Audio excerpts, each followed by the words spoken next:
आने दीजिए, हम छोड़ देंगे और बीच में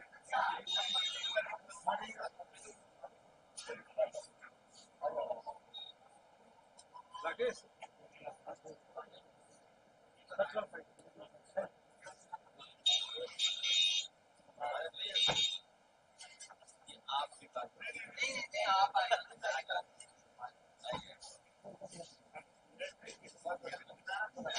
अखिलेश यादव, अखिलेश यादव, तेजस्वी यादव, अखिलेश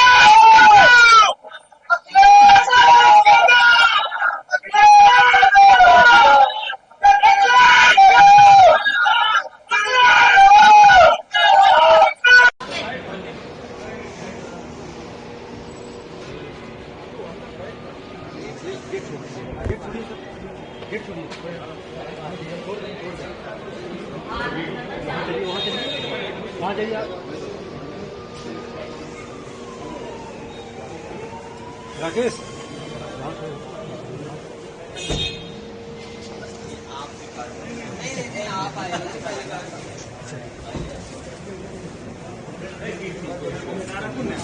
अखिलेश यादव,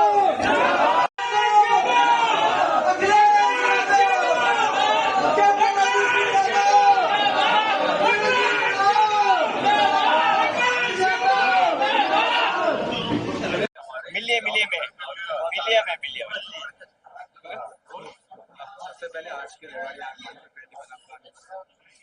मैं कैप्टन साहब और चिरंजीव विधायक रहे हमारे, ये परिवार है और परिवार के बीच में मुझे आने का मौका मिला। ये अलग बात है कि रिश्तेदारी बहुत पुरानी है, मैं आया नहीं, लेकिन अब लगता है जो प्यार सम्मान मुझे मिला है, हम लोगों को बार बार आना पड़ेगा यहाँ पर। राजनीति अपनी जगह, लेकिन एक रिश्ते, एक पारिवारिक कार्यक्रमों में शामिल होना, ये कोशिश रहेगी कि हम लगातार इसी तरह संपर्क बना के रखें। और अखिलेश ये अहम मुद्दा है, महिला आरक्षण बिल लेकर के आते हैं, उसके बाद प्रधानमंत्री लाइव आते हैं और कहते हैं कि जिस समय ये बिल फेल हुआ उस समय पे थपथपा रहे थे बेंच को विपक्ष। किस तरीके से देख रहे हैं? महिला आरक्षण के पक्ष में हम सब हैं, कोई भी विपक्षी पार्टी महिला आरक्षण के खिलाफ नहीं है। और जिस समय महिला आरक्षण पहली बार आया था, सभी लोगों ने समर्थन से उसको पास किया, और जब सरकार को ये लगा कि कल बहुमत नहीं होगा उनका, तो उन्होंने रात में ही उसको नोटिफाई कर दिया, एक्ट बना दिया उसको। तो महिला आरक्षण तो है, लेकिन जो उनकी साजिश थी, षड्यंत्र थी, उनके गुप्त लोगों की जो खुफिया कार्यक्रम चलता है संगी साथियों का, उसका पर्दाफाश हुआ है।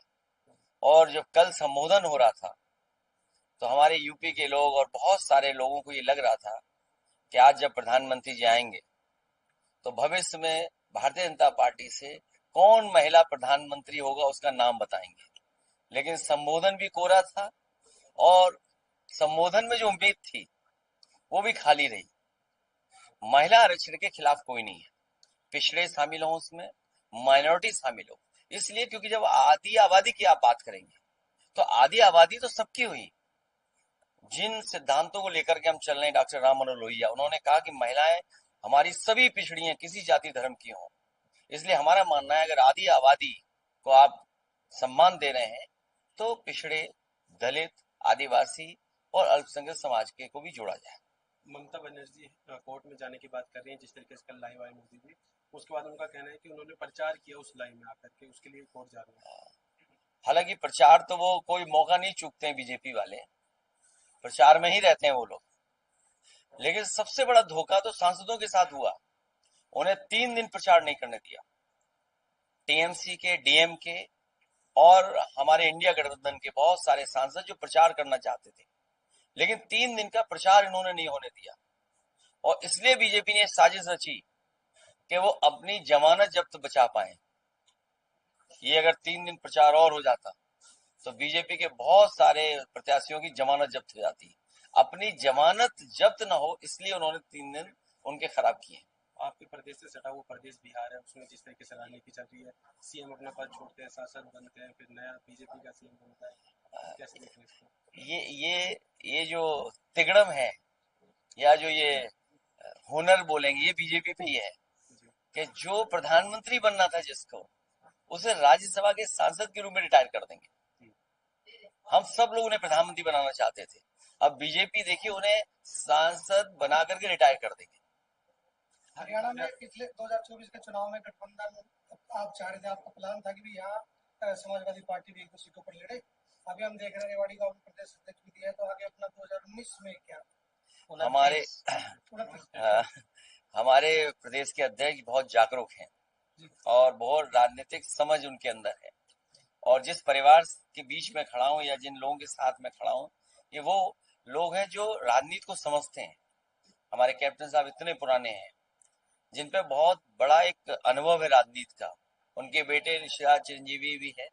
हालांकि राजनीति में तो उतार चढ़ाव आते हैं। भविष्य में हमारी कोशिश होगी कि कम्युनल पॉलिटिक्स हावी ना हो, उसके लिए हम किसी का भी साथ देते हैं और किसी भी सीमा तक हम लोग त्याग करते हैं।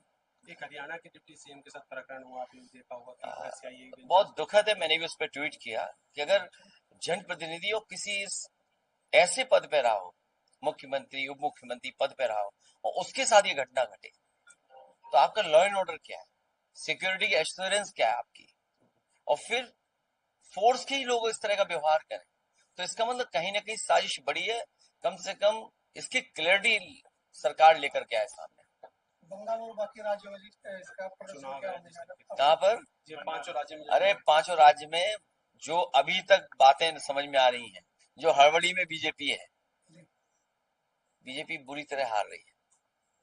और हार न रही होती तो एसआईआर कराते बंगाल में, यूपी में एसआईआर कराते। वो एसआईआर नहीं था, एनआरसी था। एनआरसी का रूप था वो एसआईआर।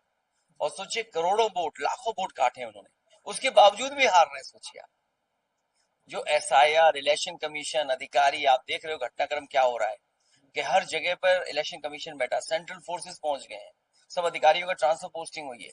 इसके बावजूद भी बंगाल के लोग आदरणीय ममता जी को जिताने जा रहे हैं और डीएमके भारी बहुमत से जीतने जा रही है।